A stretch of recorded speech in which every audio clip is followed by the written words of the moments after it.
Time for convening having arrived. The Senate will come to order. Would ask unauthorized visitors to exit chamber at this time.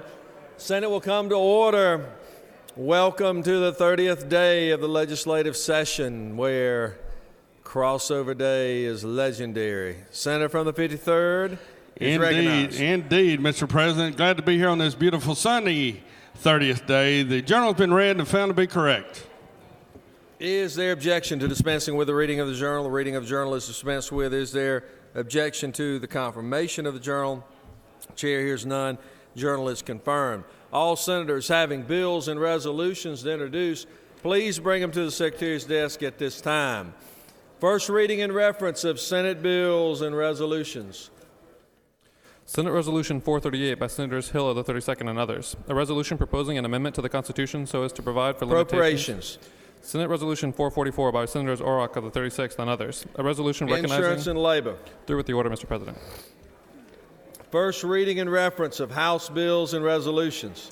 House Bill 104 by Representative Carson of the 46th and others. A bill to be entitled... Public Safety. House Bill 123 by Representative Lindsay of the 54th and others. A bill to be... Education and Youth. House Bill 164 by Representative Atwood of the 179th and others. A bill to be entitled an act to amend Code Section 48-8-3 of the OCGA relating to exemptions from sales and use tax so as to eliminate the sunset from the exemption regarding... Finance Committee. House Bill 188 by Representative Coomer of the 14th and others. A bill to be entitled an act to amend Title 43 of the OCGA relating to professions and businesses so as to provide that certain... Regulated Industries. House Bill 193 by Representative Stevens of the 164th. Finance Committee. House Bill 215 by Representative Benton of the 31st. A bill to be entitled an act to amend Chapter 6. Judiciary. House Bill 250 by Representative Rice of the 95th. Finance. House Bill 276 by Representative Nimmer of the 178th and others. Natural Resources. House Bill 287 by Representative Hatchett of the 150th and others. Higher Education. House Bill 289 by Representative Kelly of the 16th and others. A bill to be entitled an act to amend Part 1 of Article 4A of Title 11. House Bill 304 by Representative McCall of the 33rd and others. Finance. House Bill 323 by Representative Powell of the 32nd and others. Public Safety. House Bill 359 by Representative Nimmer of the 178th and others. A bill to be entitled... Finance. House Bill 366 by Representative Hitchens of the 161st and Public others. Safety. House Bill 375 by Representative Williamson of the 115th and others. A bill to Insurance and Labor. House Bill 381 by Representative Hatchett of the 150th and others. A bill to be Natural entitled... Resources. House Bill 389 by Representative Taylor of the 173rd and others. A bill to be entitled... Insurance and Labor. House Bill 393 by Representative Hamilton of the 24th and others. A bill to be entitled an act to amend Chapter 14 of Title 34 of the OCGA. Insurance and Labor. House Bill 400 by Representative Sims of the 169th. A bill to be entitled an act to amend Code Section 36. Slogo General Bill. House Bill 443 by Representative Willard of the 51st and others. Slogo. House Bill 451 by Representative Smyrie of the 135th and others. A bill to be entitled... Judiciary. House Bill 475 by Representative Pack of the 108th and others. Public Safety. House Bill 480 by Representative Ballinger of the 23rd and others. Judiciary Non-Civil. House Bill 482 by Representative Neal of the 2nd and others. A bill to be entitled an act to...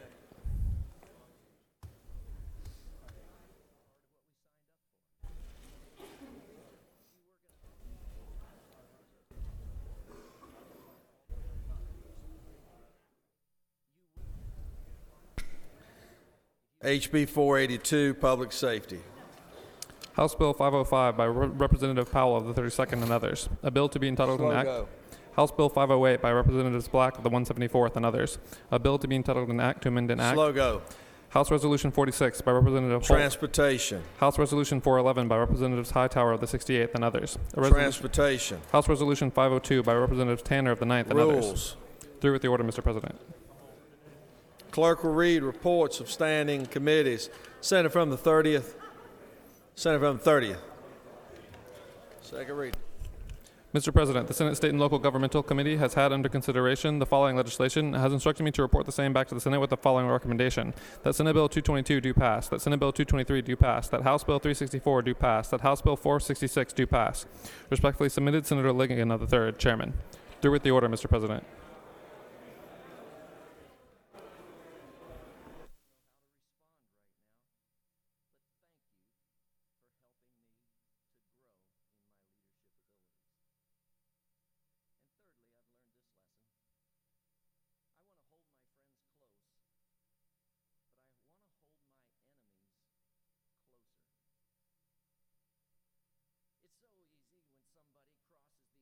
somebody crosses the aisle to you and says,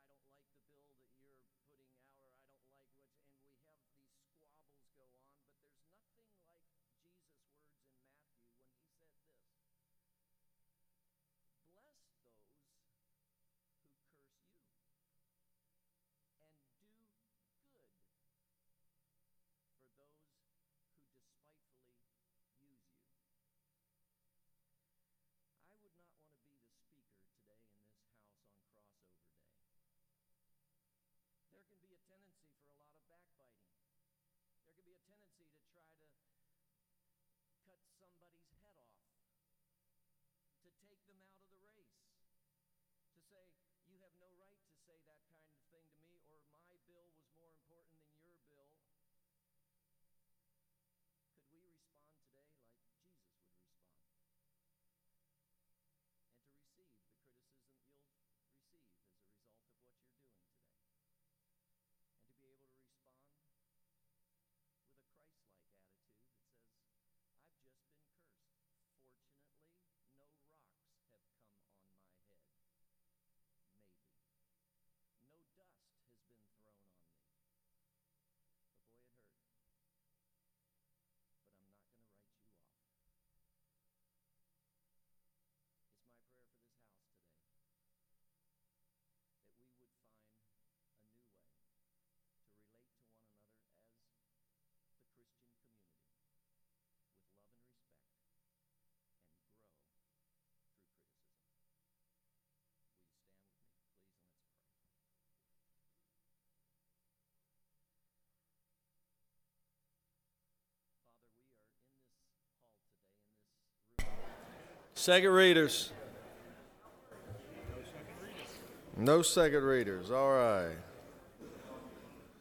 It's time now for the morning roll call. Time for the morning roll call. Are there any motions to excuse? Any motions to excuse? Where did my trash can go? I used to have a trash can underneath it.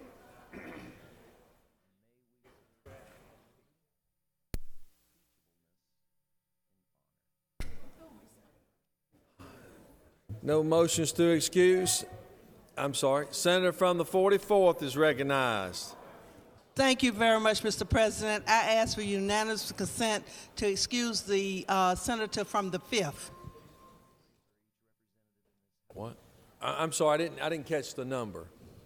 Fifth. Without objection, the senator from the 5th will be excused. Are there any other motions to excuse? Chair recognizes senator from the 53rd. Thank you, Mr. President. I move to excuse the senator from the 8th business inside the Capitol. Eighth. Without objection, the senator from the 8th will be excused. Senator from the 34th. Thank you, Mr. President. I ask for unanimous consent to excuse the senator from the 22nd on Capitol Hill. 22nd. Without objection, senator from the 22nd will be excused. Are there any other motions to excuse?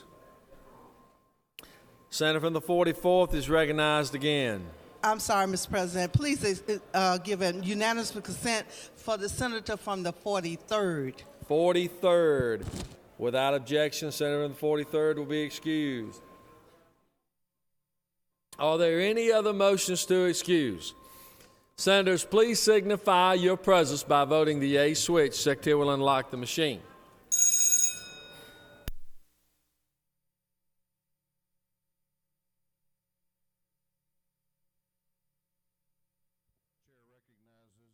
Chairman Sims, the chair of the Committee on Information and Audits. Thank you, Mr. Speaker. Your Committee on Information and Audits has read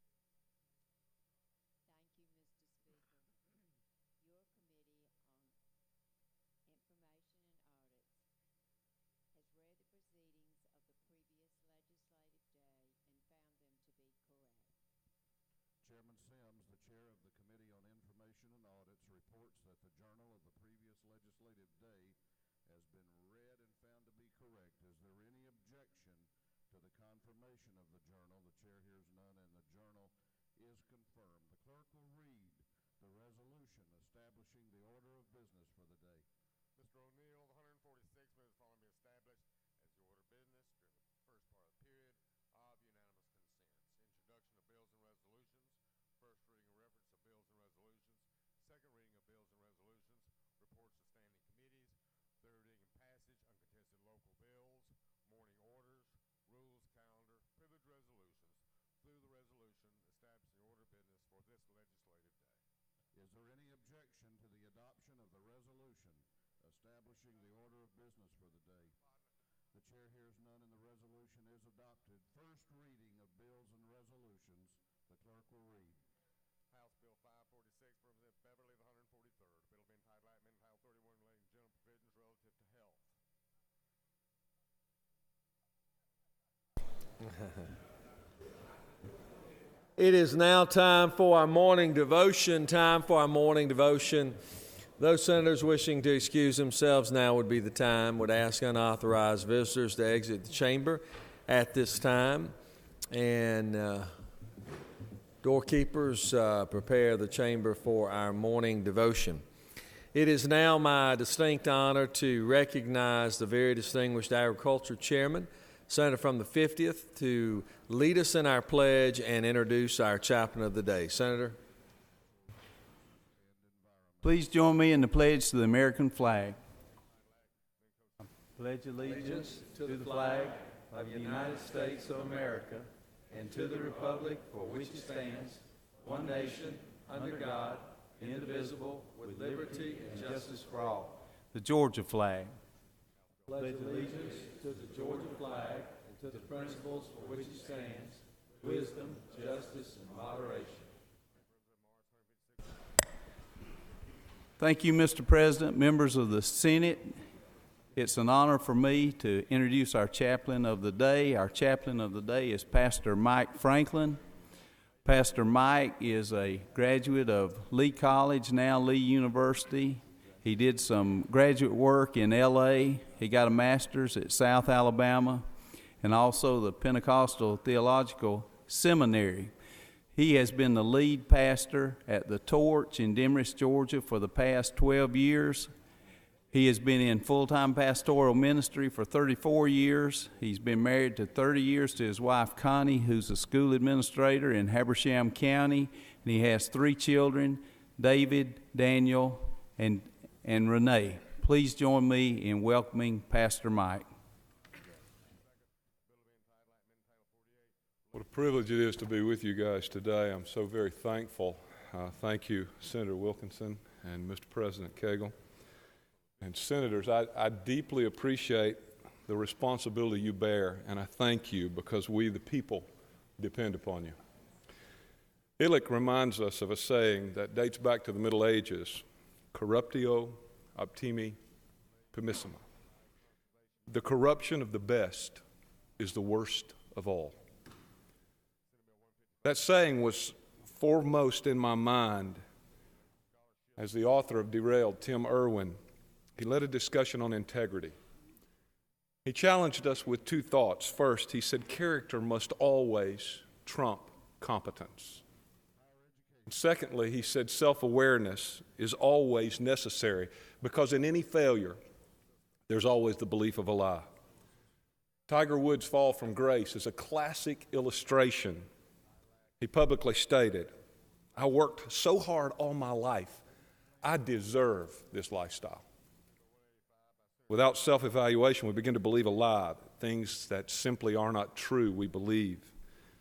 Many times, others can see it, but it becomes a blind spot to us, especially if we're people who are in positions of power.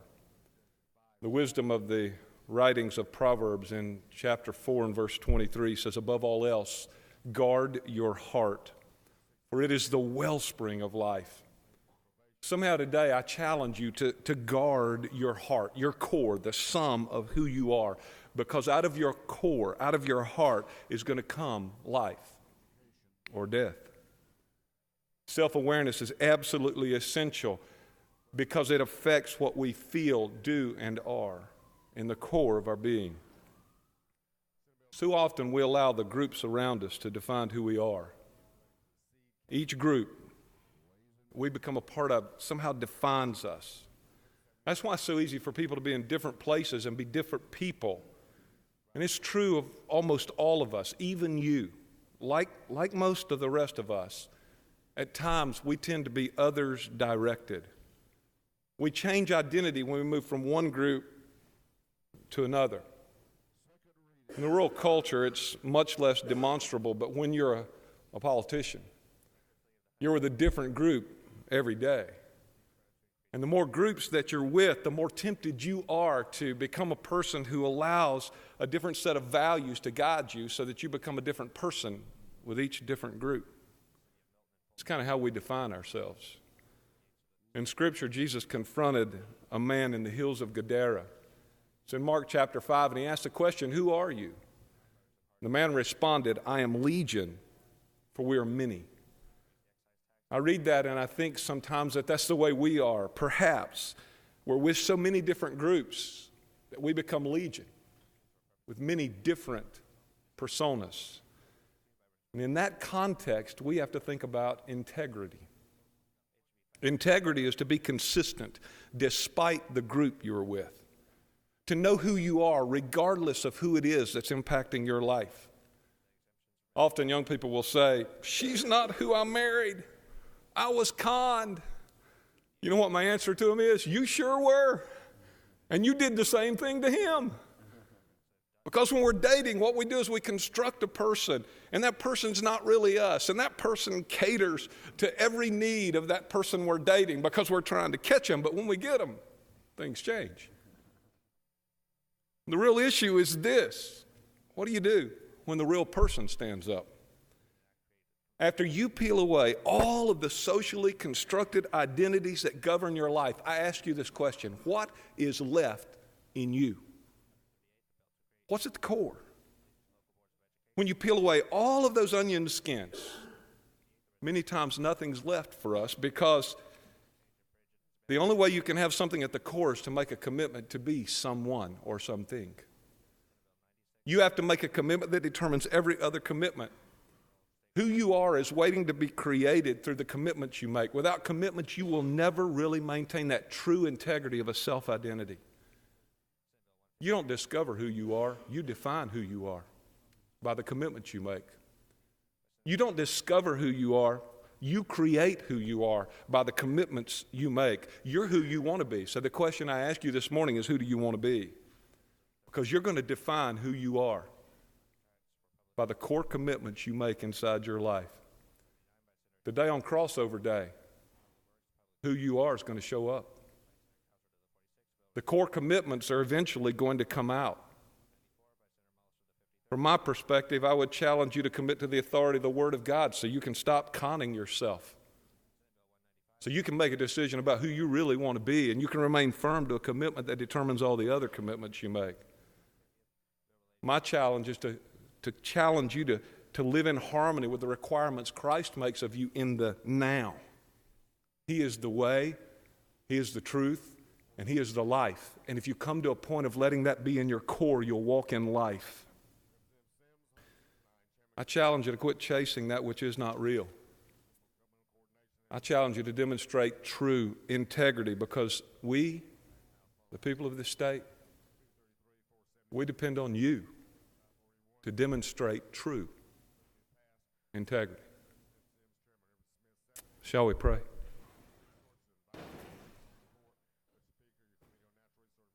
Father, we come to you on this Lord's morning, on this crossover day, when so many poignant, pertinent issues will be dealt with.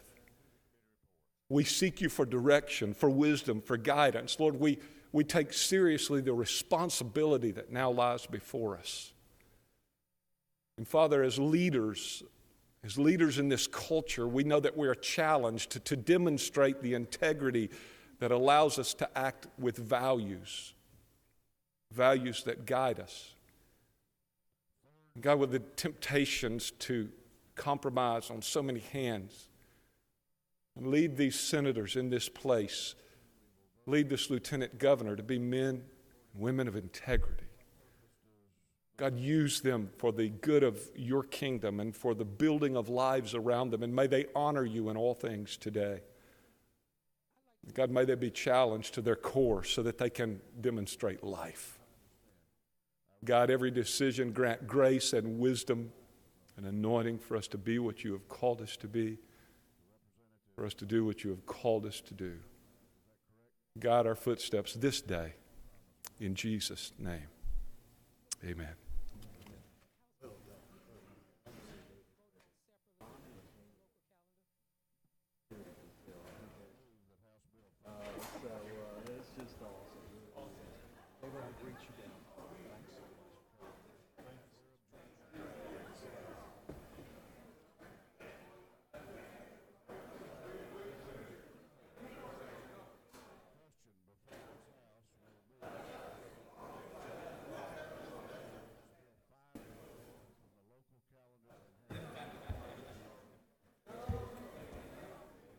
I tell you what, it didn't take you long to. Is it not true that HB 541 is a bill that requires a 2/3 majority? The remaining bills that are to be considered do not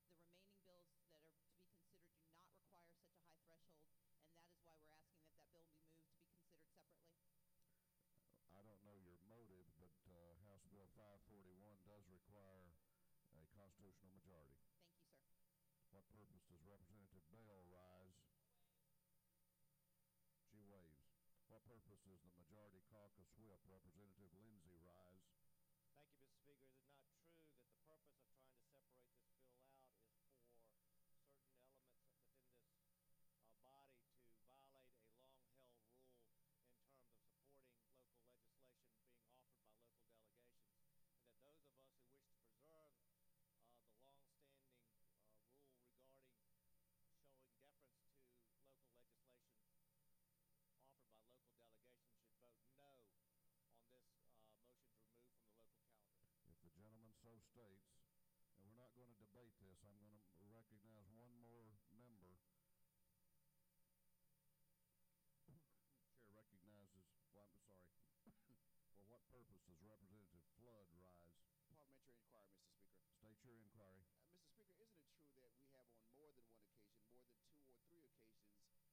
on more than one occasion, more than 2 or 3 occasions in this body, voted against bills that came to this floor with the majority local delegation support? I'm sure the gentleman believes that to be true. All right, the question is now before this body. All those in favor of removing House Bill 541 from the local calendar and voting it separately will vote yes. Those opposed to removing the bill will vote no, and the clerk will unlock the machines. Have all members voted? Have all members voted?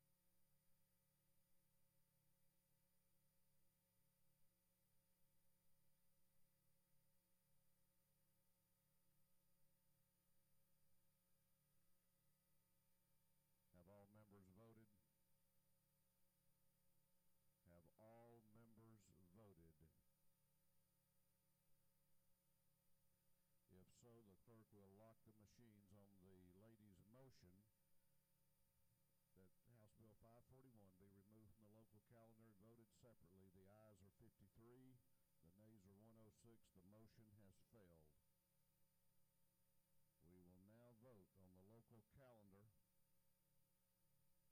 One of the measures on the local calendar relates to homestead exemption and requires a recorded 2/3 roll call vote for passage.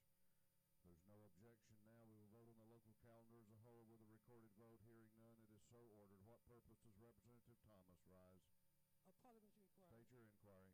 State your inquiry. Is it not true that those who want to support us pulling that bill off and those who know that Senator 13th.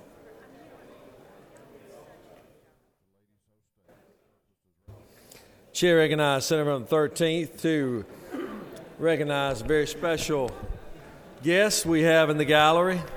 Thank you, Mr. President, distinguished members of the Senate. It gives me a great honor and privilege to introduce some of my folks from ABAC in Tifton, Georgia, Dr. Bridges and his group. Would you please stand? Let's give them a warm welcome. Thank you very much.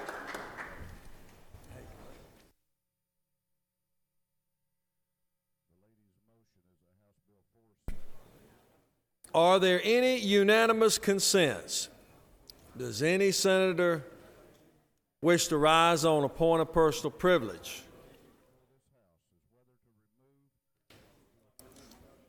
We have a senator from the 42nd. You wish to be recognized? You're welcome to be recognized for a point of personal privilege. Please give the senator from the 42nd your attention.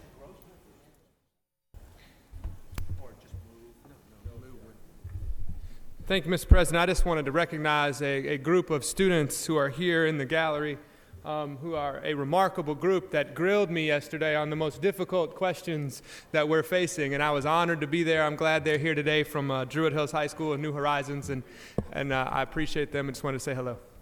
Thank you all for being here.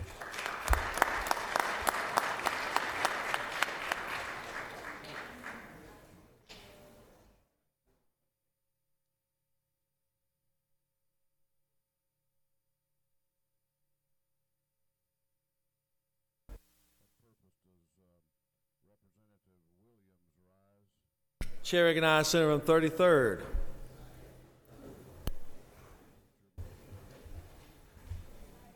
Thank you, Mr. President. Ladies and gentlemen of the Senate, I rise today for the reason to give you an explanation of an act that occurred yesterday.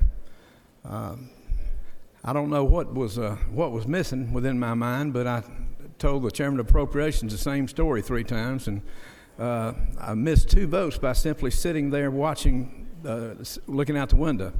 On last night, as I was asking the President a parliamentary inquiry, I think he recognized one of the governor's floor leaders, as he should, according to the rules first, and when I got to the point of being able to ask him, there were 3 seconds left.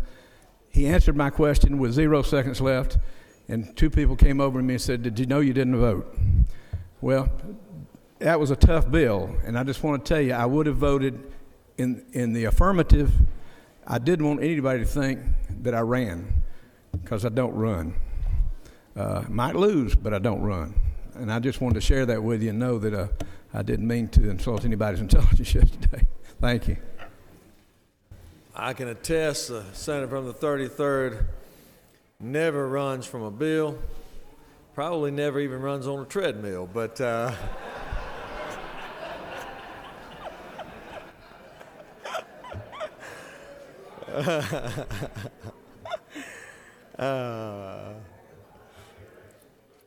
but he's my friend.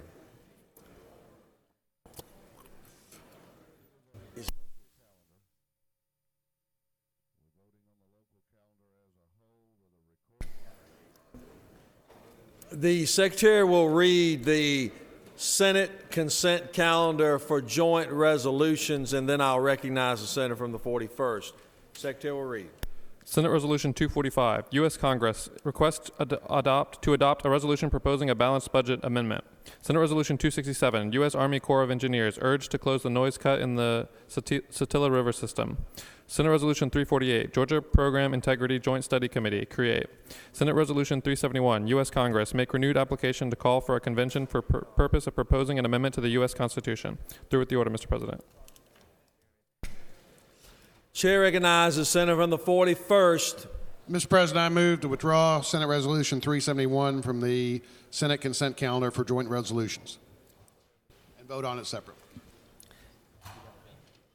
Senator has that right to withdraw the bill from the consent calendar. SR 371 will be withdrawn.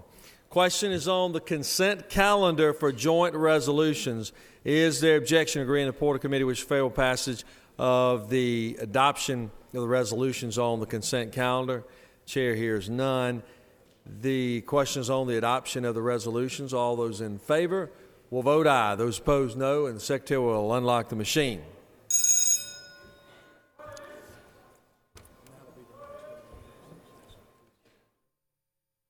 SR 371 will be the next order of business, if I could inform the Senate. I'd like to recognize a dear old friend up in the gallery, Bob Shaw, that's visiting with us. Let's give him a round of applause. Great American.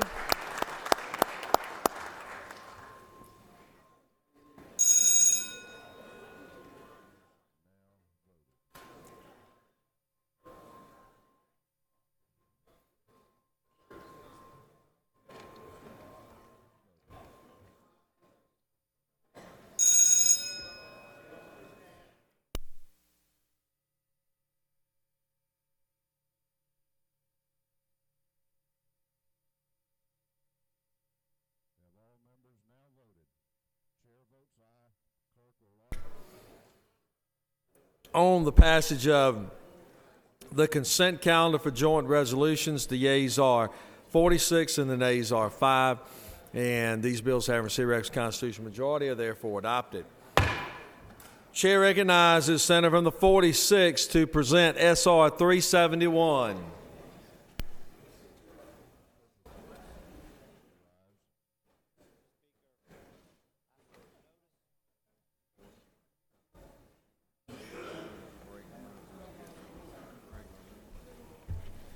Thank you, Mr. President. Ladies and gentlemen of the Senate, I bring to you today Senate Resolution 371, which is a petition or an application to Congress to call for an amendment convention to pass one amendment to the Constitution, an amendment requiring a balanced budget in the United States. This is simple, common sense, the way you ought to do business, to run your household, to run your state, to run your country. 49 states in this country have either constitutional provisions or laws which require them to operate under a balanced budget the same way we do here in Georgia. That is the responsible way to run a state. It is the responsible way to run the country. For the last several years, we've been running annual deficits of over $1 trillion. Our national debt is now about $16.5 trillion. That is money that is going to have to be repaid. And just to remind you or point out, $1 trillion is 1,000 billions. Incredible amounts of debt that we are spending to operate this country. This equals $45,000 per person that lives in the United States. When you are born today, you owe $45,000 for money that your forebears, the people in office now, are spending that we don't have. So what we're doing on a national level is each year we're spending $1 trillion more than we have, and it's going to be repaid, not by us, not by the generation enjoying that spending, but by our children, by future generations. They are being born with a credit card debt of $45,000 each right now and raising. Georgia passed an identical amendment to this back in 1976 when the Democratic Party was in control of the state. Jimmy Carter, great governor of this state, was one of the more fiscally responsible governors ever. I am surprised and disappointed that it's the minority leader, the Democratic Party, objecting to this responsible form of government right now. This is not a partisan issue. It is responsible government not to spend more money than you bring in revenues. I heard in committee one complaint or one concern raised, well, what would we do if we had some type of national emergency? There is an exception in this bill for that we must live within our means with the balanced budget, except in the case of a national emergency, so that is not a valid concern here. I ask you all to vote responsibly, to ask the United States Congress, which has demonstrated to us an unwillingness to act in a fiscally responsible manner, to require them or force them to do so in the future, and I ask for your favorable consideration of Senate Resolution 371. Mr. President, I will yield the well unless there are questions. Chair recognizes Senator from the 41st for a question. Senator Yield? I yield. Is it not true that the minority leader thought you would welcome the opportunity to discuss your bill and is surprised that you chastised me so harshly for asking you to talk about it? Well, I think it's becoming more and more obvious why your party is now the minority party. Thank you, Senator. When you ran the state in 1976, you had these principles. As your party lost its way and became fiscally irresponsible, you also lost control of the state. You just voted on the consent calendar for the same amendment, 245, that's calling upon Congress to pass a balanced budget amendment, yet you're objecting to a constitutional amendment convention with the states to force Congress to do what they have shown us they won't do. Senator, is it not true that those are two different things? Congress passing a constitutional amendment does not have the same impact as a constitutional convention, which this measure failed once before because of people's concerns that a constitutional convention might actually open up and have a wider parameter and base no matter what limitations is attempted to be placed on it prior to the call of the convention. That is not true. There are two mechanisms under the Constitution in Article 5 to amend the Constitution. The first is if Congress itself proposes an amendment to the Constitution. It's then submitted to the states to be ratified. That has not happened. The last time we came close was 1995. It didn't pass. 2 years ago, we had that type of amendment presented to Congress, and it didn't pass. Congress is not, they've demonstrated, they're not going to limit their own ability. And fortunately, Our Constitution, in the amendment provisions of Article 5, gives this alternate method, that if 2/3 of the states call upon Congress to call a convention for that limited purpose, it must do so. And you'll see later today on the calendar, Senate Bill 206, which I'm also sponsoring, will put a provision that our delegates from the state of Georgia, if we pass this balanced budget amendment, will be bound to consider only that single subject matter of a balanced budget amendment. Any fears of there being wholesale changes to the Constitution reflect some fundamental understanding of how the Constitution is amended. Whether the amendment is proposed by Congress or proposed by a convention of the states, it must still be submitted to all the states for ratification, and unless 3/4 of the states agree, it doesn't become an amendment. Is it not true, Senator, that last time there were concerns that the constitutional amendment might be opened up for other issues? There have been those concerns raised. This body last year passed this identical resolution by overwhelming majorities and bipartisan support. So we didn't share those concerns. This year, to address those few people that had complaints or concerns about it, Senate Bill 206 addresses those by limiting our delegates' authority to act at such an amendment convention. Thank you, Senator. And your constitutional amendment for a balanced budget, certainly in the present situation with the large deficits, could be responded to by either cutting revenue, cutting expenditures, or increasing revenue. It could be dealt with Congress however they felt to deal with the... That's correct. Live within your means. Spend the money that you make. Thank you. And furthermore, is it not true that this would take some time before you feel it would be implemented? How long do you think? That's correct. It takes 2/3 of the states, 34 states. Georgia will be the 20th state to call for this. Once the 2/3 of states have applied for such a convention, Congress must grant it, and then that convention would have to meet, would have to agree upon the language of the amendment, and then present it to the states for ratification. I expect it will take several years. And you think we could get back to the Clinton days when we had a balanced budget and a budget surplus, sir? I would, if your party would revert to those fiscally responsible principles, we probably can do it. Chair recognizes Senator from the 33rd for a question.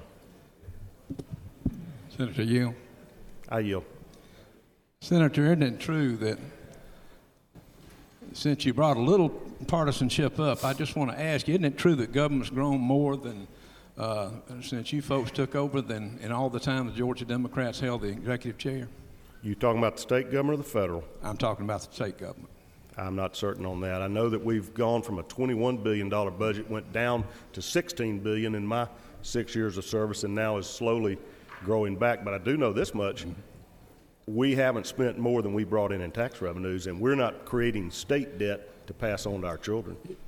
Senator, with all due respect, isn't it true that my party wrote that Constitution? Let me ask you one more question. Isn't it true that some of the folks in the past that have, and first of all, I want to tell you, isn't it true that I agree actually with your amendment, but isn't it true that in the past, some of the ultra-conservative people, which would normally be, conventional thinking would be that they would be from your side of the aisle, isn't it true that those were the people that were so afraid of opening up the Constitution and that would create something terrible as far as what we considered in the future? That's absolutely the truth, Senator, and I do appreciate that you voted for this amendment last year, and I hope I'll have your vote again this year. And I have added Senate Bill 206 to appease those fears of some of these folks that are worried about a runaway convention. Thank you so much. Thank you, Chair recognizes Senator from the 32nd for a question. You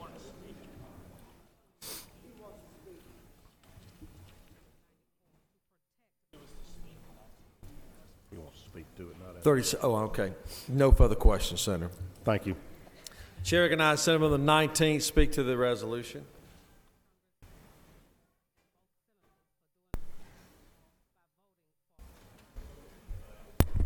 Appreciate the Senator for introducing the bill. For me, it's always good to just try to bring it down home what it would be like if it was actually a family. You know, we get detached when you're talking about billions even, but trillions 1,000 billion is really hard to get your mind around. So I'm going to describe it to you as though it were a family.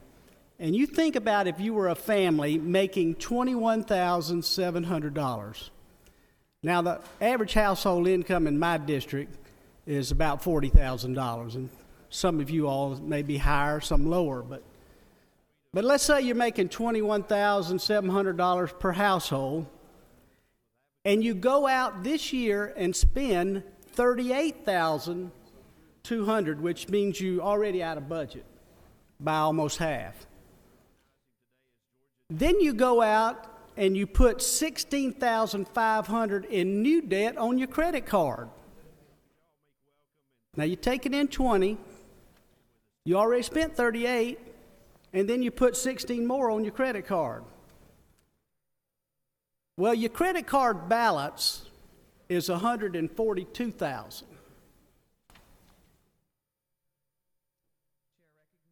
How long do you think a bank would put up with this if this was your business? They'd be calling that note immediately.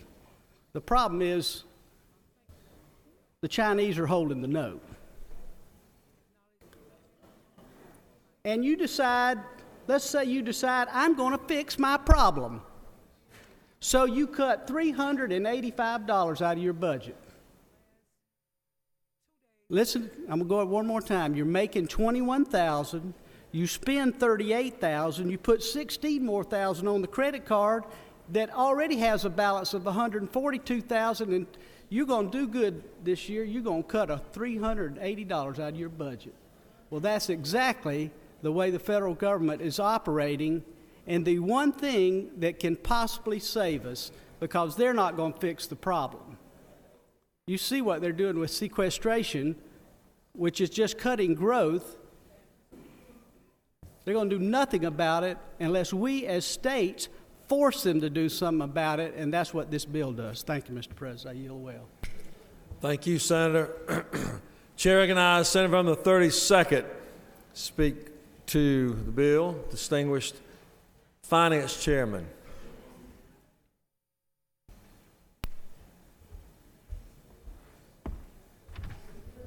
Thank you, Mr. President. I applaud the Senator from the 46th for bringing this important piece of legislation. I was the sponsor of the balanced budget urging resolution as well.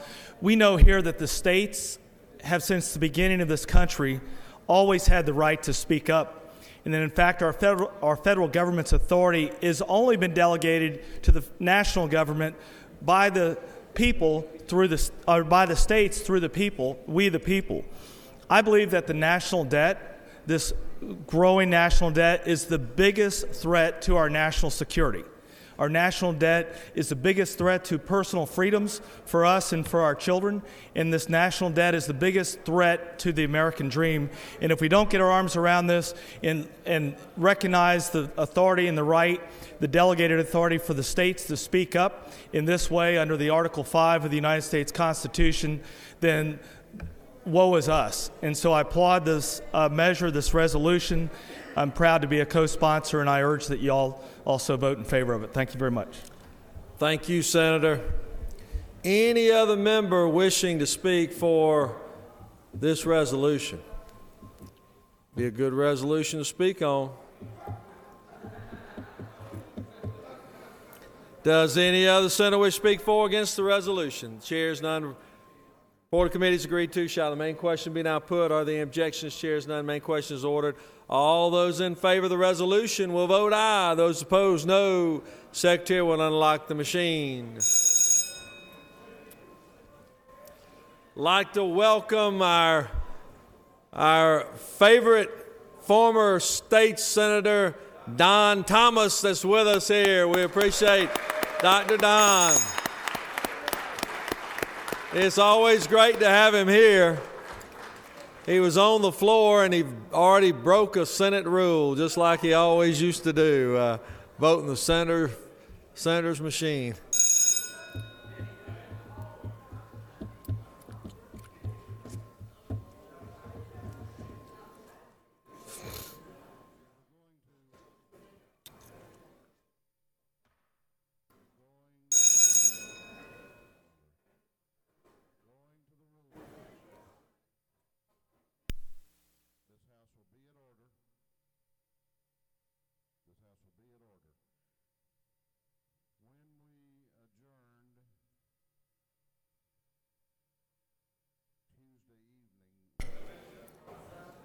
On the passage of the bill, the yeas are 39, the nays are 13, and this resolution have received a requisite constitutional majority is therefore adopted. You now have a consent calendar of privileged resolutions that are before you. Is there objection? Without objection, the resolutions on the consent calendar for privileged resolutions are therefore adopted. Are there any motions to withdraw or commit? Mr. Secretary, are there any objections filed on any of the bills on local consent calendar? Mr. President, there are no objections filed in the Secretary's office.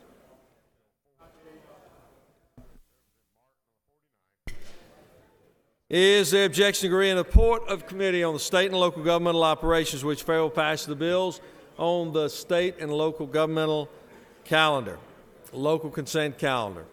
All those in favor will vote aye. Those opposed, no.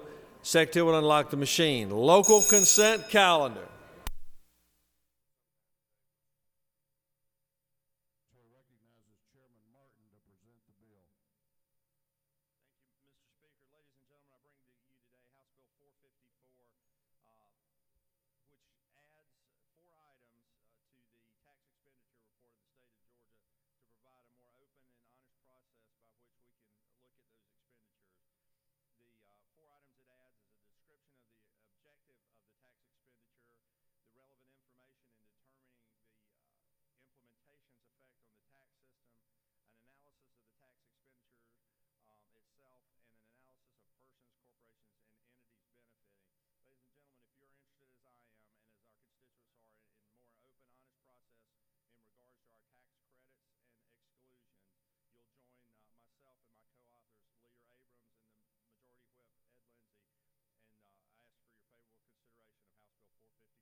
On the passage of the bill, the yeas are 50 and the nays are 1, and the local consent calendar is therefore adopted.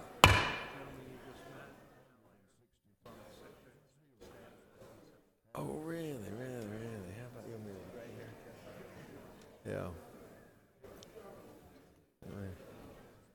Yeah. The Secretary of the Senate just informed me that we have Hal Ayer, who's here with us today and was actually worked for the Secretary of the Senate for a number of years. So I'll tell you what, and now I think he's in the heating and air business making a heck of a lot more money than government work, I can tell you. So that's great.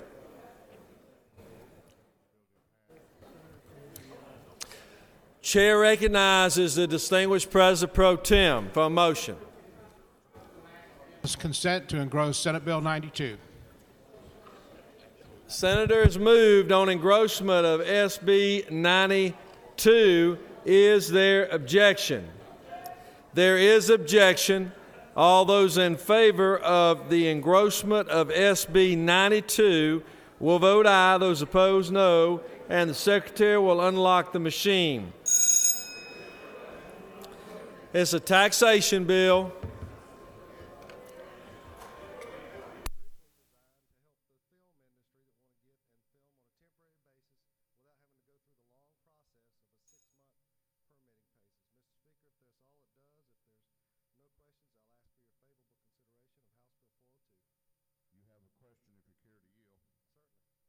Chair recognizes Representative Atwood to your left for a question.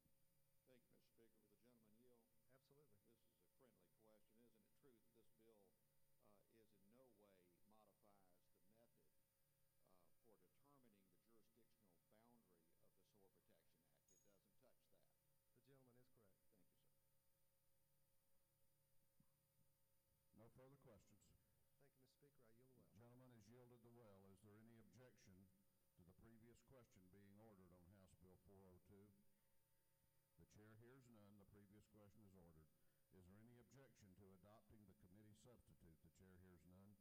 The committee substitute is adopted. Is there any objection to agreeing to the report of the committee, which was favorable to the passage of the bill? The chair hears none. The report of the committee is agreed to. Shall this bill now pass? All those in favor of the passage of House Bill 402 will vote yes. All those opposed will vote no, and the clerk will unlock the machines.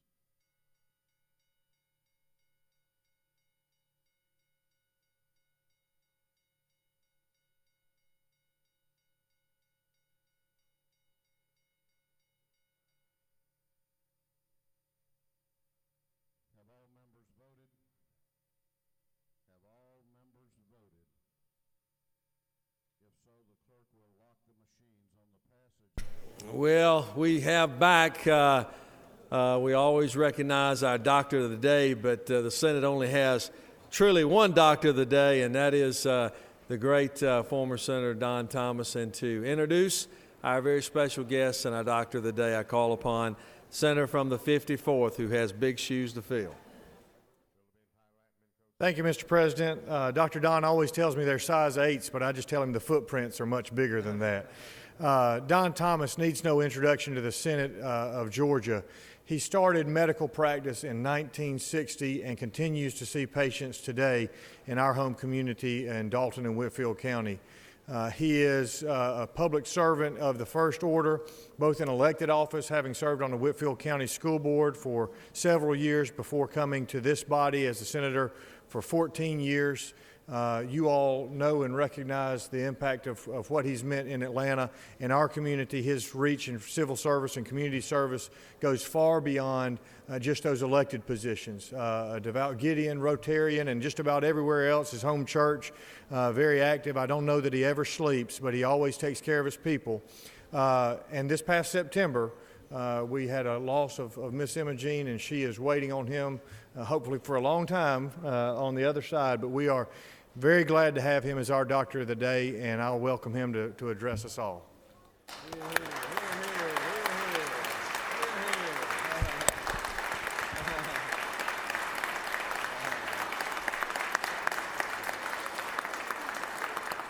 Let me just say that I am proud of my senator, Senator Bethel, and I know you love him, and he's doing a great job here, and he's got a bright future ahead of him, so we're very proud of him. Let me say also that I appreciate all your prayers during the illness of my wife, and she lasted almost 5 years when they thought it'd be about 18 months, and all 8 kids got together around, and when she could still smile and laugh, and she was ready to go home and be with Jesus. So, but thank you again for all your prayers. I know it's crossover day. I won't take much time. If there's anything we can do to help today, please let me know. And I appreciate all you're doing to stamp out pain, human suffering, and disease in the state of Georgia. Keep up the good work. Thank you. Hear, hear, hear, hear. Oh, God, thank you so much. Oh, you look so good. I'm so proud of you. Good, good. Let's get a picture together, okay? First time I haven't speaking in public. He didn't say anything about secrets.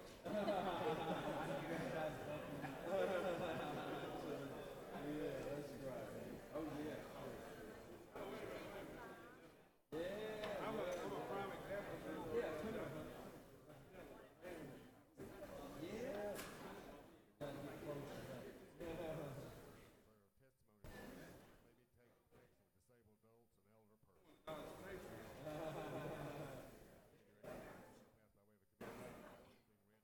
Well, I can tell you that's a hard one. Hey, I was going to say that's a hard one.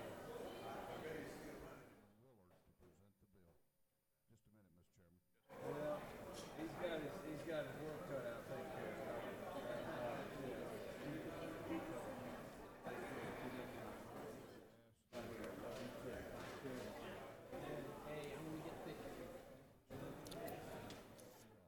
On the motion for engrossment of Senate Bill 92, the yeas are 42 and the nays are 8, and Senate Bill 92 has been engrossed.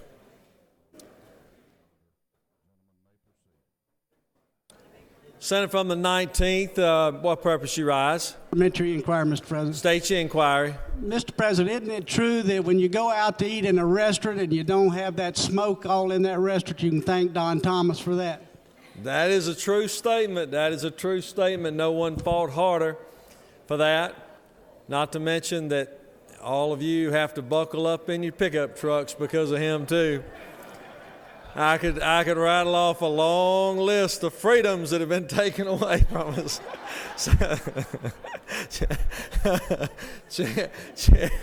Chair recognizes Senator from the 41st. What purpose you rise? Senator from the 41st, your light is on. Senator from the 33rd, what purpose you rise? Parliamentary inquiry, Mr. President. State your inquiry. Isn't it true that I voted for engrossment on tax bills, but we like the sound of your voice so much that we'd appreciate it if you'd share another 3 words with us, or another couple of words, saying the motion is debatable. I don't think it would have been debated that time, but I appreciate it if we. Oh, I'm sorry. I didn't realize. Okay. Nobody wanted to debate it. I was just calling your attention to it, like always. Yeah, that is true. Motion for engrossment is debatable. I didn't see anyone wishing to do so, but a valid point. All right, I think we are ready to move on to the general calendar. Secretary will read Senate Bill 13.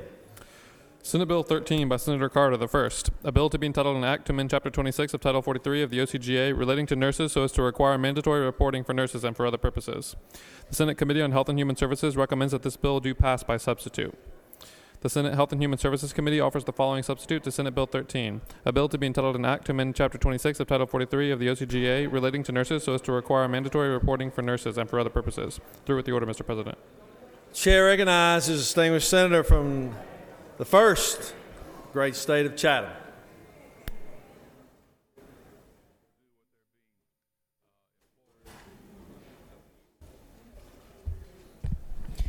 Thank you, Mr. President. Senators, I bring before you today Senate Bill 13. This is a bill that requires mandatory reporting of nurses when they know that they have a colleague, a fellow nurse, who is impaired.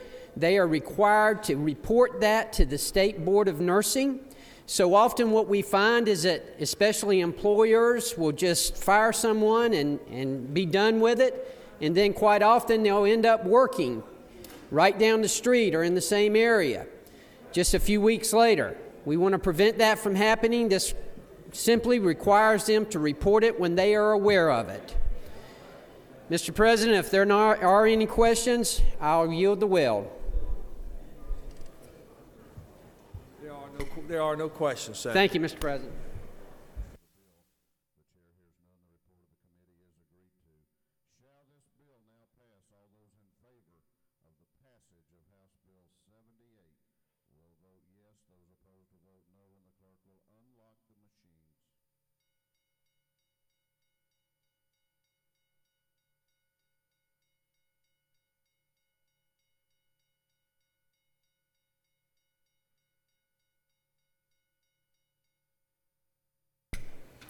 The question is on the adoption of the committee substitute. Is there objection? Chair is none, and the committee substitute is adopted. Does any other senator wish to speak for or against the bill? Is the objection agreed to report of committee which fail to pass the bill?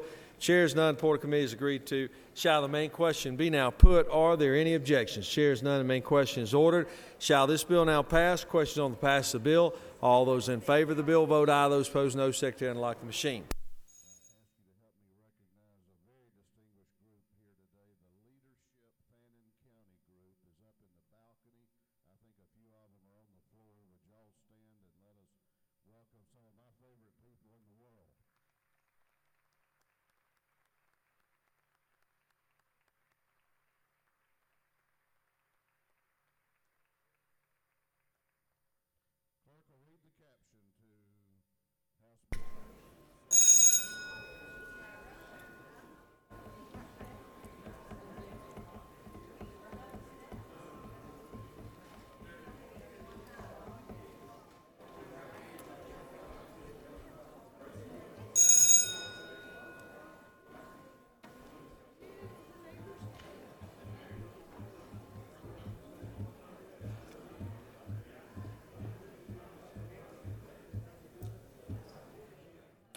On the adoption of SB 13, the yeas are 52, the nays are 0. This bill, MC Rex constitutional majority, is therefore adopted. Secretary will read Senate Bill 23. Senate Bill 23 by Senator Davenport of the 44th and others. A bill to be entitled an act to establish the Stacey Nicole English Act, and in her honor to aid the location of missing persons who may be incapacitated due to serious medical conditions and for other purposes. The Senate Committee on Public Safety recommends that this bill do pass. Through with the order, Mr. President.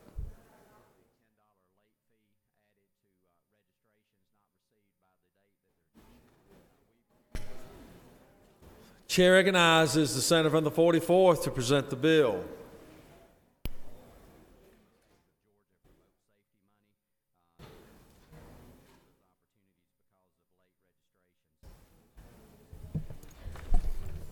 Thank you very much, Mr. President. Colleagues, I present to you Senate Bill 23.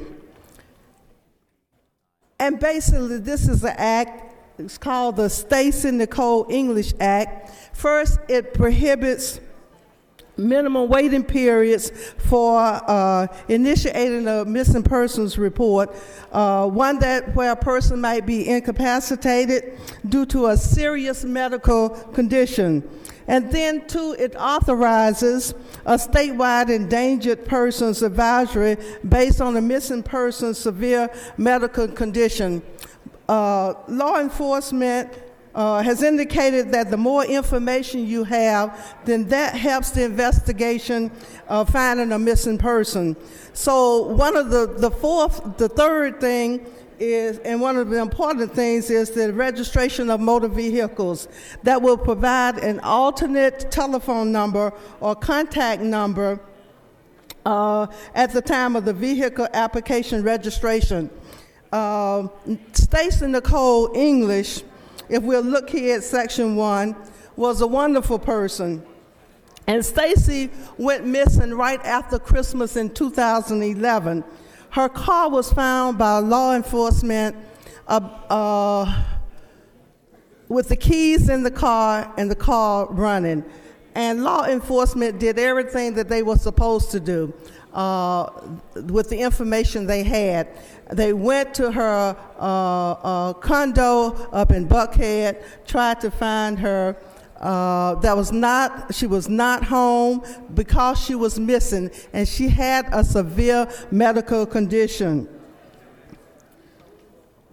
Her body was found later, and it was found about a mile where her car was missing. Her mother, Mrs. Cindy Jameson, came to the committee with her husband, Reverend Jameson, to ask the committee to try to save someone else's life. So we can't bring Stacey Nicole back, but we might be able to save a person's life. We also, in section, I think this is in section 2, we also have the Mattis call, but you know that is for missing disabled adults, but also people who have dementia. But this will, if a person has a severe medical condition, then they will start looking immediately, and there will be no waiting period. Senator, don't talk it to death. Now you might lose your bill. Oh, okay. I ask for a favorable vote on this bill. If there are no questions, Mr. President, I yield the well. Does any other senator wish to speak for or against the bill? Is the objection agreed to Porter Committee which favor pass the bill? Chair is none. Porter Committee is agreed to. Shall the main question be now put? Are there any objections? Chair is none. Main question is ordered. Shall this bill now pass? Question on the pass the bill. All those in favor of the bill will vote aye. Those opposed, no. Secretary will unlock the machine.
On the passage of the bill, the yeas are 51, the nays are 0. And this bill, after Rex constitutional majority, is therefore passed. Secretary will read Senate Bill 228. Senate Bill 228 by Senator Beach of the 21st and others. A bill to be entitled an act to amend Code Section 36-62-4 of the OCGA relating to creation of developmental authorities, appointment and terms of directors, quorum, and adoption and filing of resolution of need and for other purposes. The Senate Committee on State and Local Governmental Operations recommends that this bill do pass. Through with the order, Mr. President. Chair recognizes Senator from the 21st.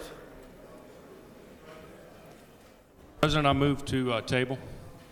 Senator from the 21st is wishing to lay his bill on the table, has a little bit of a, amendments in which he needs to get resolved.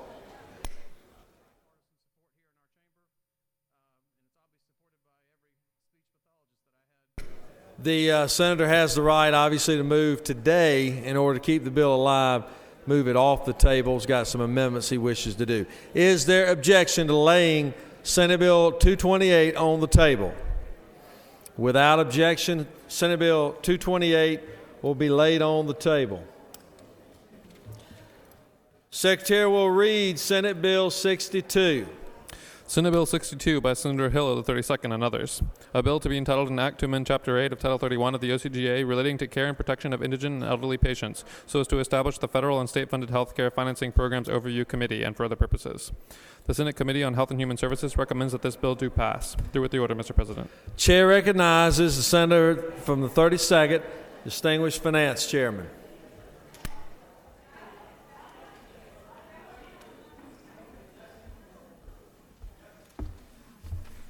Senators, I bring to you Senate Bill 62, which proposes a joint legislative committee called the Federal and State Funded Healthcare Financing Program Overview Committee.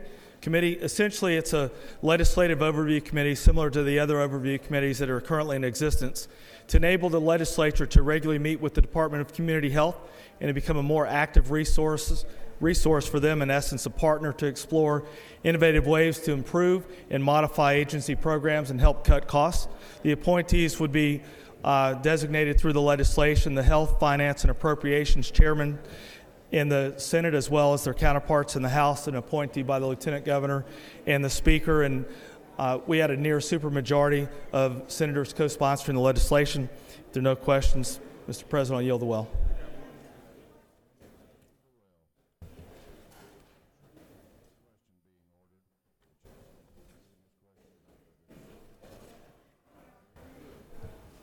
You have a question, Senator.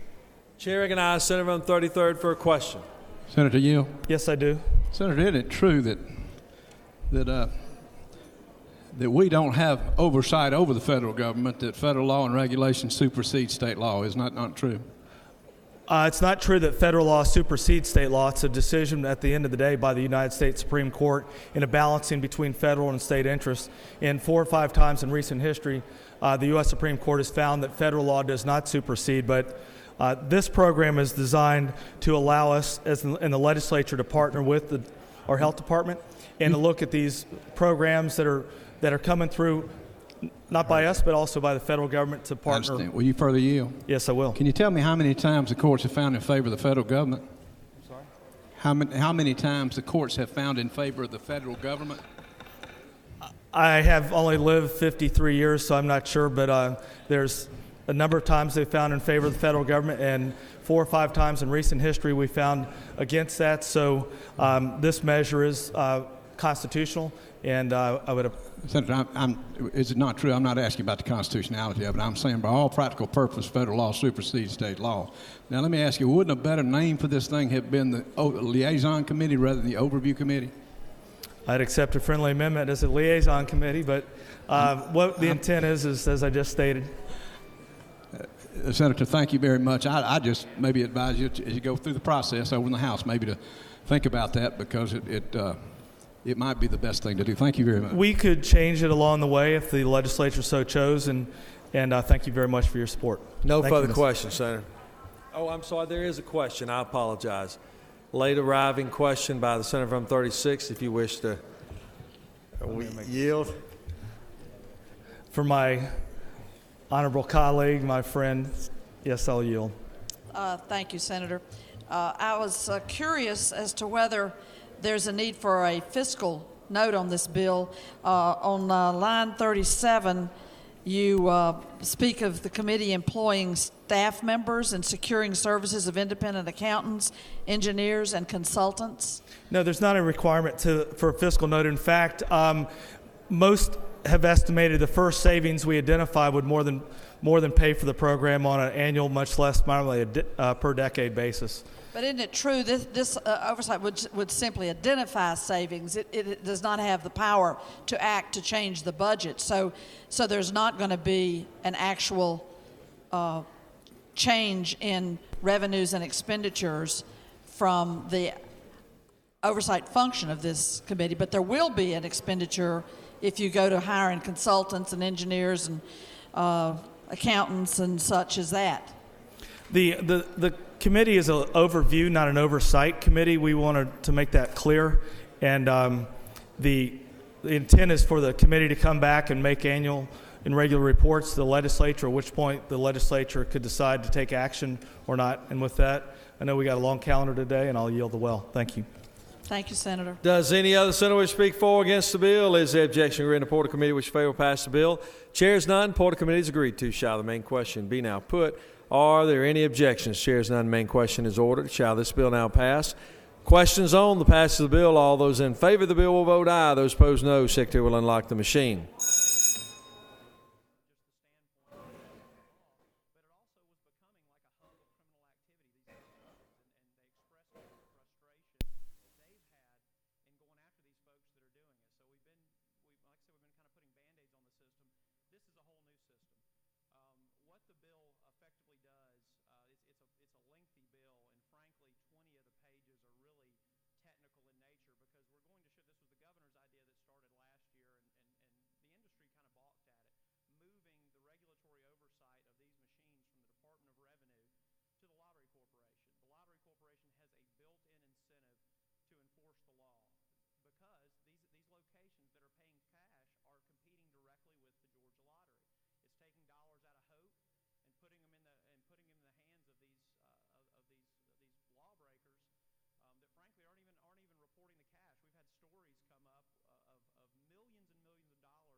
On the passage of the bill, the yeas are 45, the nays are 5. This bill, having received constitutional majority, is therefore adopted.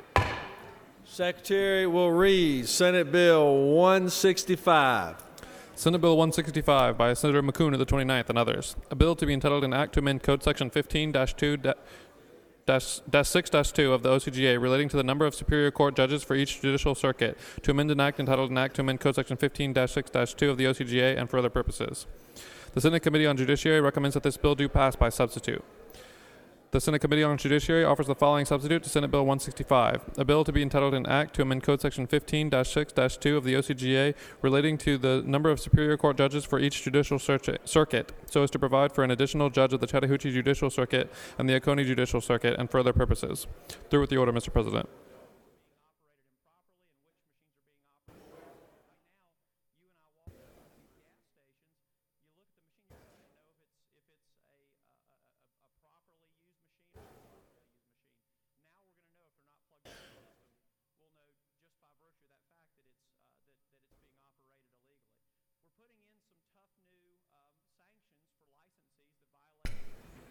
Chair recognizes the senator from the 29th to present the bill.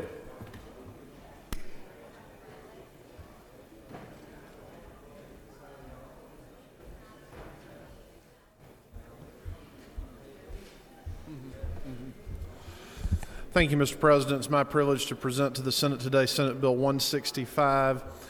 This bill provides for an additional Superior Court judge for the Chattahoochee Judicial Circuit as well as the Oconee Judicial Circuit. It changes the term of court in the Griffin Circuit, and it changes the method by which the judges of the Chattahoochee Judicial Circuit select their chief judge. As far as the additional judges are concerned, the Administrative Office of Courts does an annual review, a case count for every circuit. The Chattahoochee Circuit was number 1 on the list for a new judge based on the case count, and the Oconee Circuit was number 2. I'll be glad to answer any questions. If there are none, Mr. President, I'll yield the well. There is a question, Senator. Chair recognizes Senator from the 41st for a question. Senator Yield? Yes. Senator, do you know what was the third recommended judge or judicial post? What was the next one on the list? I know. I just know that Chattahoochee was number 1 and Oconee was number 2.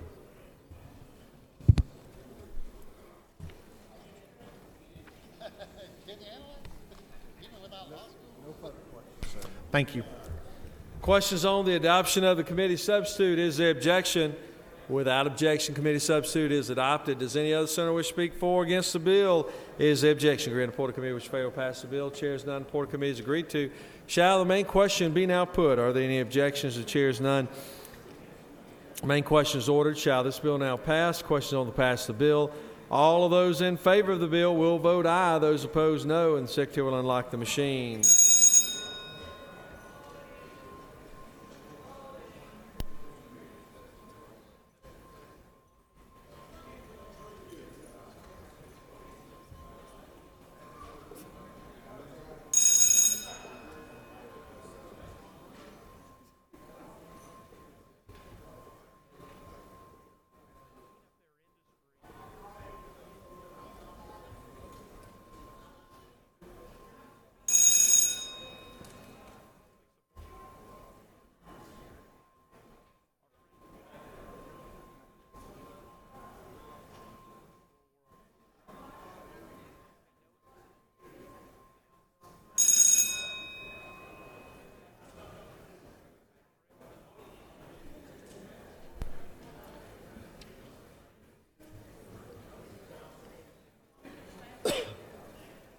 On the pass of the bill, the yeas are 53 and the nays are 0, and this bill, AMC Rex constitutional majority, is therefore passed.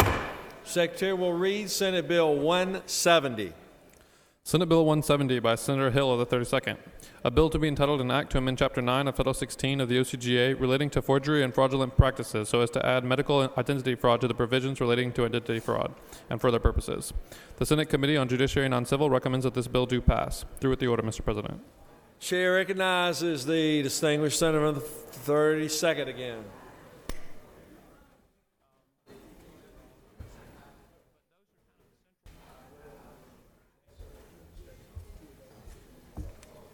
Thank you, Mr. President. Here we go again. This is the third year in a row that this body has considered, and hopefully the third year in a row that this body will pass this medical identity theft bill. It's medical identity theft and fraud is the fastest growing form of identity theft. And thieves are stealing medical records, committing Medicaid fraud, and stealing health insurance information to obtain medical care, prescription drugs, money, and other health benefits. This legislation makes it a crime to steal someone's medical identity, just to the same level as stealing someone's financial identity, and provides those same penalties.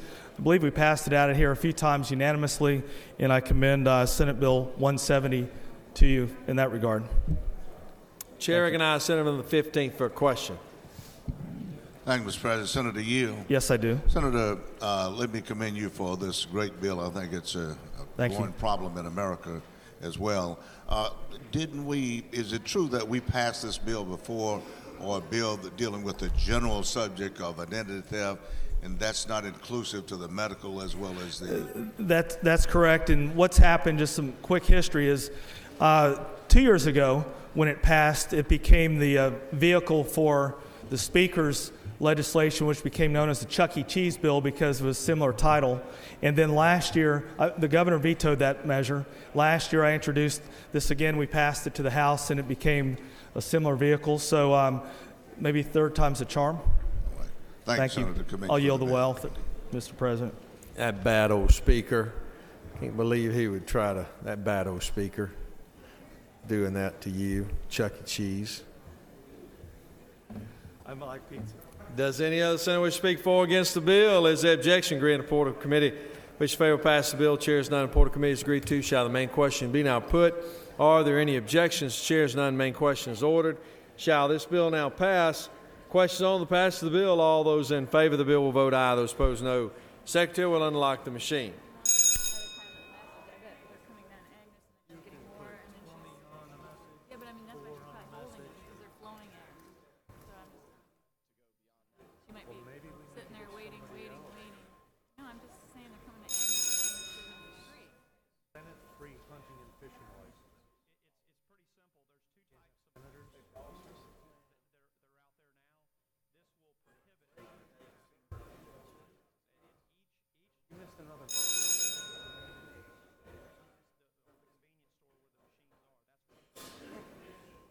Contempt. Such contempt.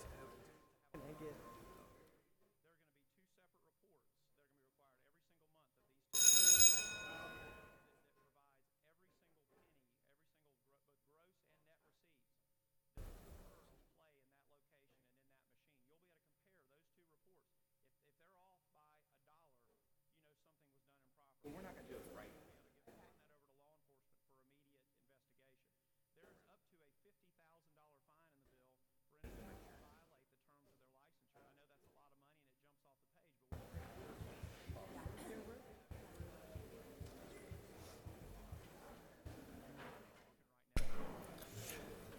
On the pass of the bill, the yeas are 52, the nays are 1, and this bill, having C-Rex constitutional majority, is therefore passed. Secretary will read Senate Bill 177. Senate Bill 177 by Senator Ginn of the 47th and others. A bill to be entitled an act to amend Chapter 7 of Title 50 of the OCGA relating to the Department of Economic Development so as to change the membership of the Georgia Tourism Foundation and for other purposes. The Senate Committee on Economic Development recommends that this bill do pass by substitute. The Senate Economic Development Committee offers the following substitute to Senate Bill 177. A bill to be entitled an act to amend Chapter 7 of Title 50 of the OCGA relating to the Department of Economic Development so as to change the membership of the Georgia Tourism Foundation and for other purposes. Through with the order, Mr. President.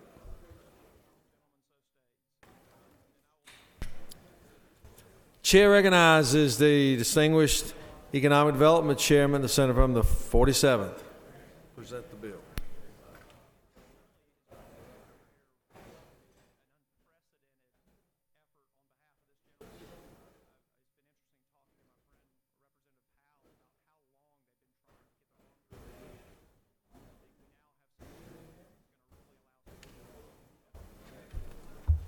Thank you, Mr. President. I bring to y'all Senate Bill 177. Obviously, it's supported by the governor and the Economic Development Department. It's a bill that kind of readdresses the Georgia Tourism Foundation and some of the membership. Mr. President, this bill is quite simple to read, and I think everybody in here can understand it. If there are no questions, I yield to well. No questions, Senator. Questions on the adoption of committee substitute. Is there objection? Chair's none, and you can get out of the well, Senator. Does any other senator wish to speak for or against the will? Nobody expects him to be that short. It's a miracle. It's a miracle. We're going to reward you by not giving you any questions. Is there objection to adoption of committee substitute? Chair's none. Committee substitute is adopted. Does any other senator wish to speak for or against the bill? Is there objection? Agree and report to committee which favor pass the bill? Chair is none. Report to committee is agreed to. Shall the main question be now put? Are there any objections? Chair is none. Main question is ordered. Shall this bill now pass? Question on the pass of the bill. All those in favor of the bill will vote aye. Those opposed, no. Secretary will unlock the machine.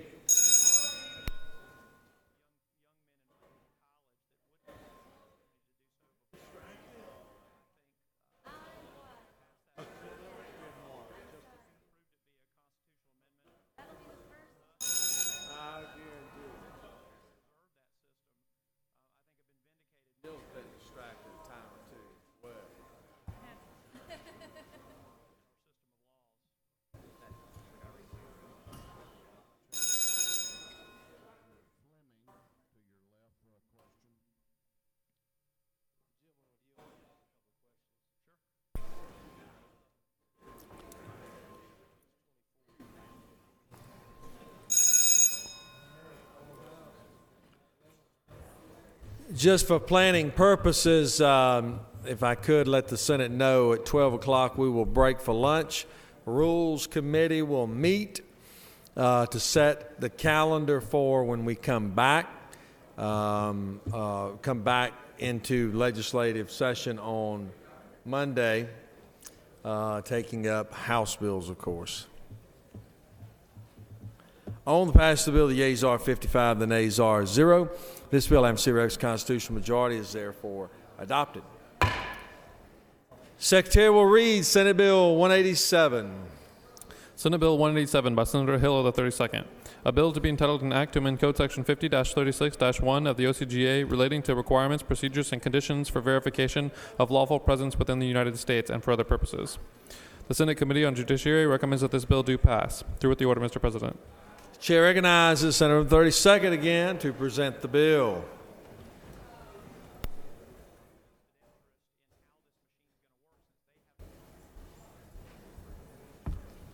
Thank you, Senators. This is my last bill for the day.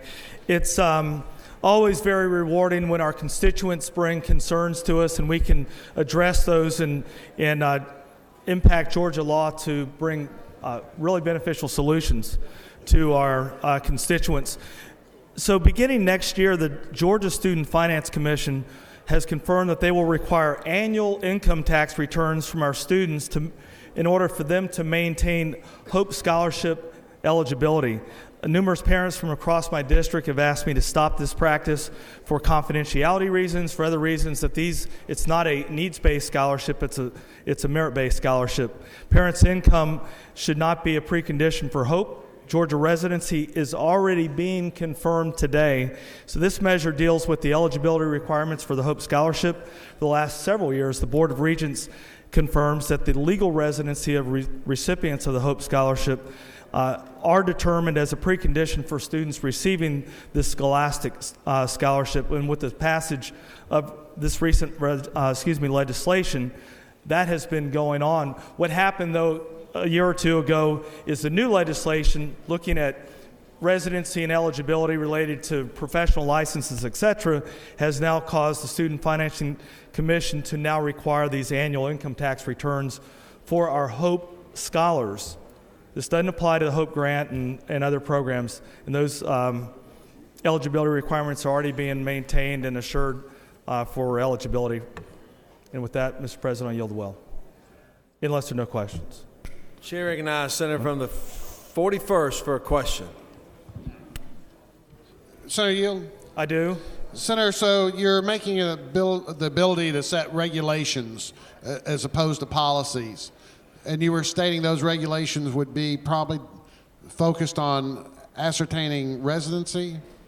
The current practice by the Board of Regents, based on an initiative we passed a number of years ago, is to be eligible for the Hope Scholarship, you have to be a resident here in the state of Georgia, and they've been determining that and assessing that for a number of years. When we passed legislation last year, I believe it was, where we went into looking at business licenses and all sorts of other licenses and looked at birth certificates, etc., the Student Finance Commission decided to start looking at income tax returns for this merit-based scholarship. This would exempt that requirement so they could continue the current practice and let the Board of Regents do the good work that they're doing today. Senator for the Yield. So right now they're able to set forth policies, and this is adding to it that they can set forth policies or regulations. That's correct. Would those regulations be limited to the area which you've just talked about, referring to their eligibility and in-state Yes, they would. residency? And this all deals with just the income tax return requirement, annual income tax return requirement. And it's in response to a lot of constituents. Yes. With that, Mr. President, I'll yield the well.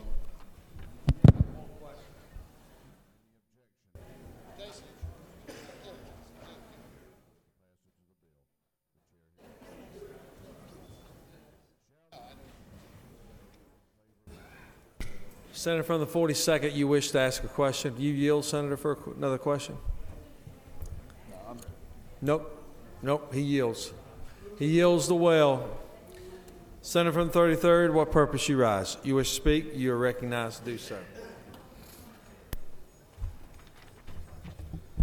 Thank you, Mr. President. Ladies and gentlemen of the Senate, my good friend from the 32nd from Cobb County has made his statement about the bill he's brought forward, and I appreciate the concerns of his constituency, but I do want to say this. We've moved away so much from what Hope was when it started. It was based on an acronym, and I can't cite the acronym to you, but I can tell you that they liked the word Hope under the Miller administration so that it sent the message that every child in Georgia would have the opportunity to go to post-secondary education, and go to college. Now we've changed all that, and basically I think we've changed it to the Biff and Buffy scholarship situation, and scholarship, because quite frankly, it tends to lend itself to those that live in areas not geographically set that way, but those that have higher incomes with a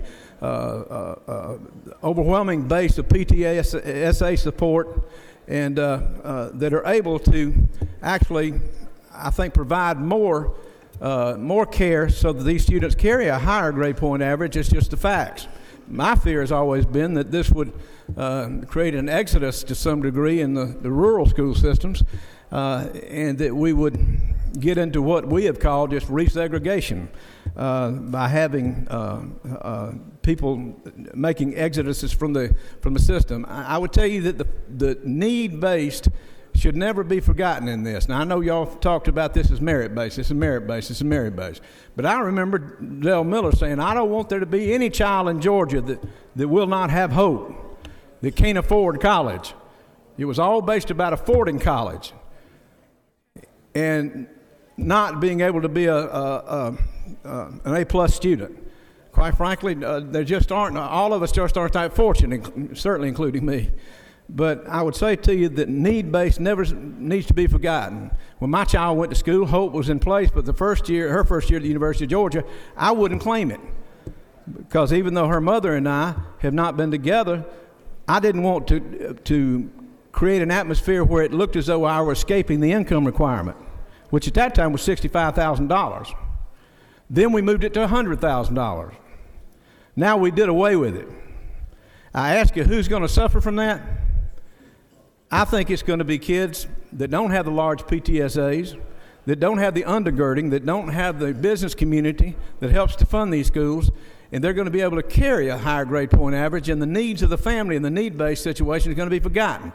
And I'll tell you, if we ever go back to want to know how that's working, if we don't have the documents so that we can see what areas, who was able to afford and who wasn't able to afford a college education, we won't know. We won't have any benchmark. We won't have any way of judging. So to do away with that requirement for submitting your income taxes, if you got a child in college or two, I don't think you mind submitting it for their college education. I mean, it just goes without saying, you shouldn't be worried about that if you're asking for state help. And a lot of these folks don't need it. But I'm sure there are those who don't need it who would be glad to say, you're right, let's get those poor children educated. Unfortunately, if we do away with this, we have no way of measuring who can afford college education and who cannot based on socioeconomic factors. So for that reason, I can't vote for this. I just think it sets a policy that is not going to give us the information we need for the future. So that's my feeling about it. I yield the floor if there are no questions. Senator from the 42nd has a question, if you'll yield. 42nd to your left. Senator, yield. I do. Is it not true that you get nervous when you see a bill that says it's about income tax and that says it's about a needs-based scholarship when all it does is allow somebody else to regulate something? Yes. And is it not true that this bill doesn't say one thing, it doesn't say anything at all about income tax returns? Isn't that right? It doesn't say that, but the author has explained that that's the reason for the bill. And I have no reason to doubt him. Thank you. Thank you. Senator from the 15th, you wish to ask a question, you recognize to do so. I do. True that I wholeheartedly agree with your assessment, and especially the initial conception of how it came about with Hope, that it was a needs-based scholarship program, and it was ceiling of about $66,000 a year for both parents, and we raised it. But isn't it true that I agree with you that this will eradicate the need aspect of it altogether? It is, Senator, and I agree with you wholeheartedly. I thank you, my seatmate, for saying that publicly. I would just say that if anybody just looks at the word hope, it was based on giving children hope. That really can't be geographically based, and it shouldn't be merit-based altogether. It should be a combination of merit and need. Thank you. Thank you, sir. Does any other senator wish to speak for or against the bill? Is there objection? Granted, the Board of Committee which favorable pass the bill. Chair is none. The Board of Committee is agreed to. Shall the main question be now put? Are there any objections? Chair is none, and the main question is ordered. Shall this bill now pass? Question on the pass the bill. All those in favor of the bill will vote aye. Those opposed, no. Secretary will unlock the machine.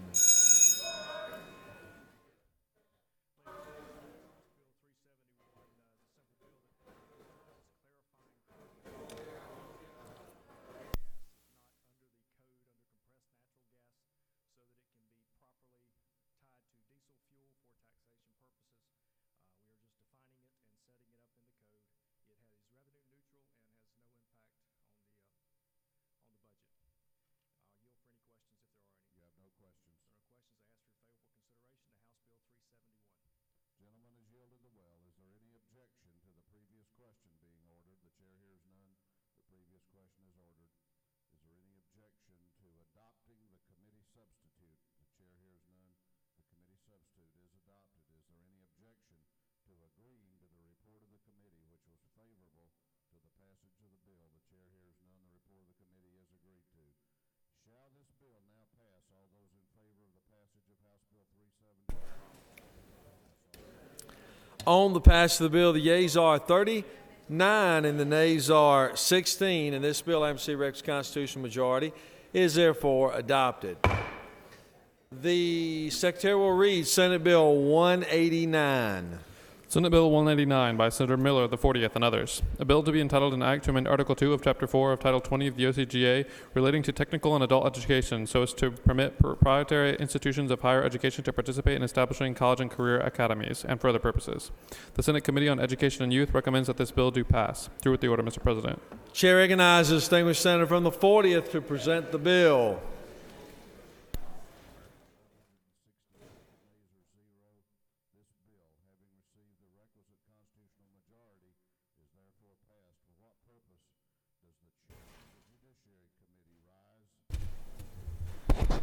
Thank you, Mr. President. Senate Bill 189 allows private proprietary post-secondary institutions to partner with our local high schools and such for career academies. They are not eligible at the present time. It really is limited to the several particular colleges: American Intercontinental, Argosy University, the Art Institute of Atlanta, Bowder College, DeVry University, Herzing University, and South University. And it expands it, and it gives these kids more opportunities in order to partner up and get technical education through these institutions. I'll be happy to answer any questions. There are no questions. Thank Senator. you, Mr. President. Does any other senator wish to speak for or against the bill? Is there objection? Agreed. The Board of Committee which fail pass the bill. Chair is none. Board of Committee is agreed to. Shall the main question be now put? Are there any objections? Chair is none. The main question is ordered. Shall this bill now pass? The question is on the pass the bill. All of those in favor of the bill will vote aye. Those opposed, no. Secretary will unlock the machine.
On the passage of the bill, the yeas are 53 and the nays are 1. And this bill, MC Rex constitutional majority, is therefore passed.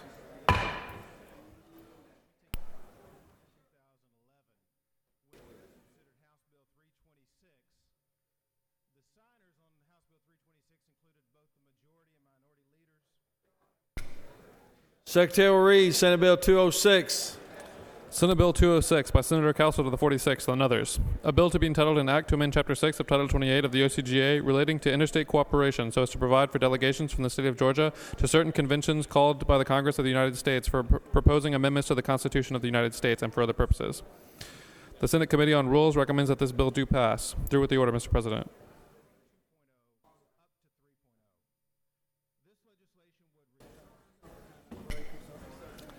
Chair recognizes the senator from the 46th. Present the bill.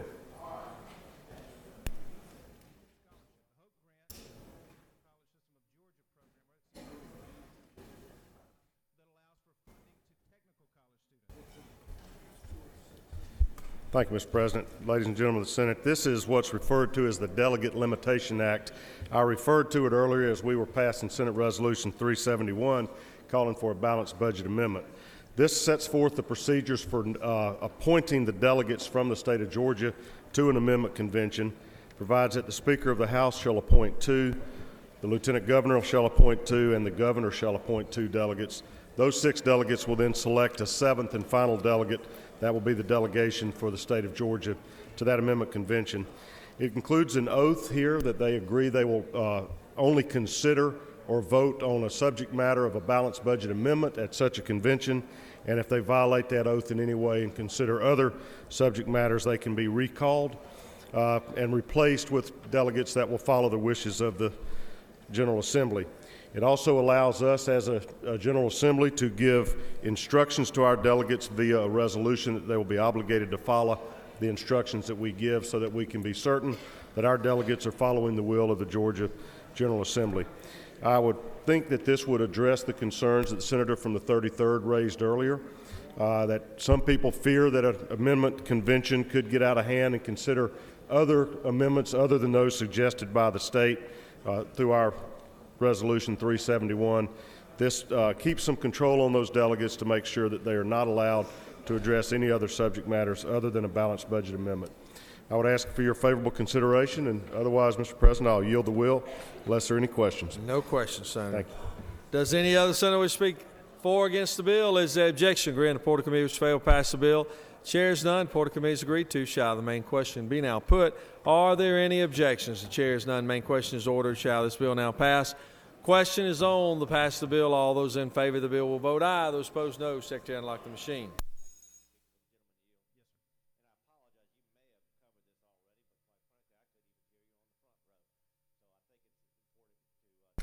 This will be the last bill we take up before our lunch break.